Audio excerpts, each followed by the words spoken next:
As we approach Shavuos and receiving the Torah yet again, Klal Yisrael can't help but being broken and sad by the horrific events that occurred in Meron on Lag BaOmer, not yet a week ago.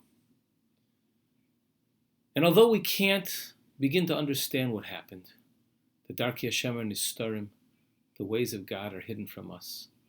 At the same time, we know that Hashem is speaking to us, and we know we need to listen very carefully.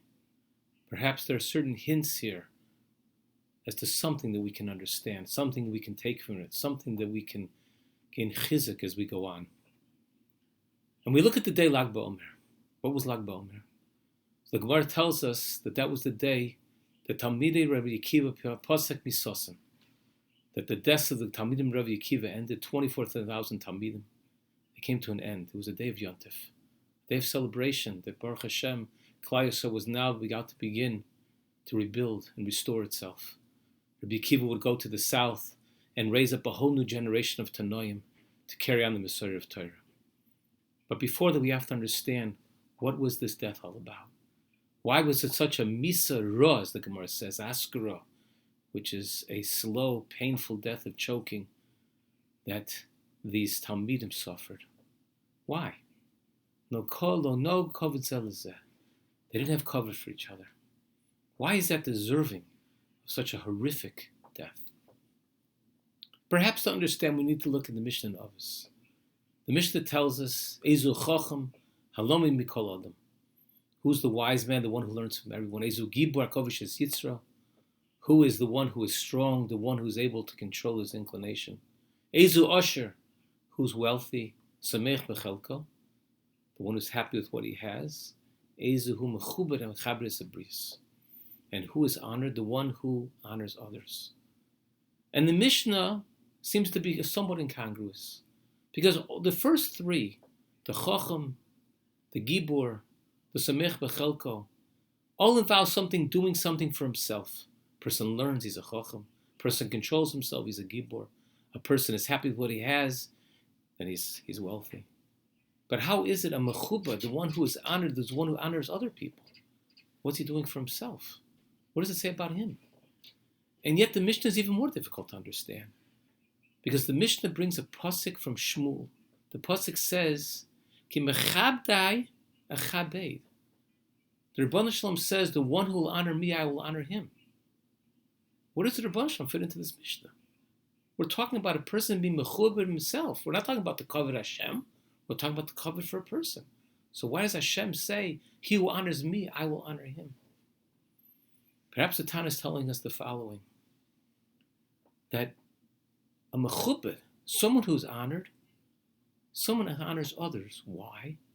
Because when he honors others, he's showing the honor he has inside of himself. He's showing what he values. Like Rebbeinu tells us in the pasuk, Ish lefi mahalo, a man not according to how he is praised, but rather according to how what he praises, what he values. That's how you know, that's the measure of a man, what his values are.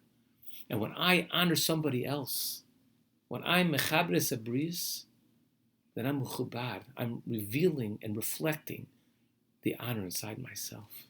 And what is that honor I see in another person? It's Tzelem Elokim. Because what's the tzad shava? What's the common denominator between every person on this planet? All 6 billion. The person who's the lowest creature to the greatest Talmid Chacham, the Gadol Ador. They're very different in what they do. They're very different in how they spend their time. They're very different in what they've accomplished. But they're the same in one thing. They're all Tzelem Elokim. Every bria, every human being is a Tzelem Elokim. And that's what the Tana tells us. That the bottom line is, Mechabres Abrias, I need to be able to see the Tzelem Elokim in everyone. And perhaps that is what got lost by the Talmidei Rabbi Akiva. Because although they were gigantic in learning, tremendous Talmidei Chacham beyond anything we can imagine, but they were so involved in learning, so involved in machlekes, in their disputes, so involved in trying to come to the emes, that perhaps when they were interacting with each other, they lost sight of the Tzelem Elokim for just a slight moment. They were too involved in, am I right, is he wrong, how can I disprove him? And maybe that crept into how they valued another person.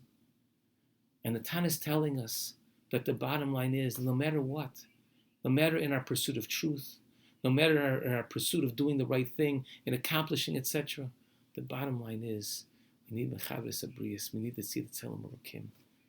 And these Tanoim, maybe that's why they lost their capacity to be the Baal Messiah, why they died, why Rabbi Akiva had to raise 2 new Talmidim.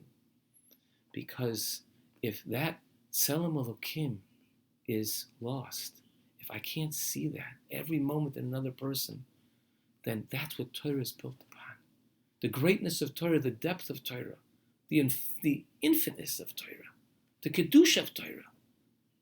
But the bottom line is, in another person, it's a Tzelem Elokim, Chabres Abrius. And perhaps that's what we need to take from this Maisa of Lag BaOmer. Lag BaOmer, which was supposed to be a day of celebration, turned into a day of tragedy and mourning. Perhaps we need to think ourselves, are we Mechabres Abrius enough? Do we see the Tzelem Elokim in every person? Whether the person's a Jew, whether it's not a Jew, irrelevant. Whether we like the person, whether we hate the person, whether the person's a terrible person, doesn't matter. The bottom line is, he or she is a Tzelem Elokim. And however we have to deal with that person, even Bezdin, you see, when Bezdin went to kill somebody, they dealt with that person with chesed. They let him drink something before so they wouldn't feel the pain the same way. They did the misa, they carried out the capital punishment in the kindest way possible. There was no Inui Adin, they didn't make him wait longer than necessary. There was a Tzelem Elokim. There was a Yid here that had to be dealt with. And that's what we need to focus on. Because we have tremendous problems in this world, tremendous problems in Klal Yisrael. Perhaps we need to begin on a very fundamental, very basic, very human level. The Chabres Abrius, Be'ez Hashem Yisborach, Lag BaOmer should become a simcha again. And the Matan Torah should be a simcha. The Rebbeinu Shem should have Rachmanis on his Klal Yisrael.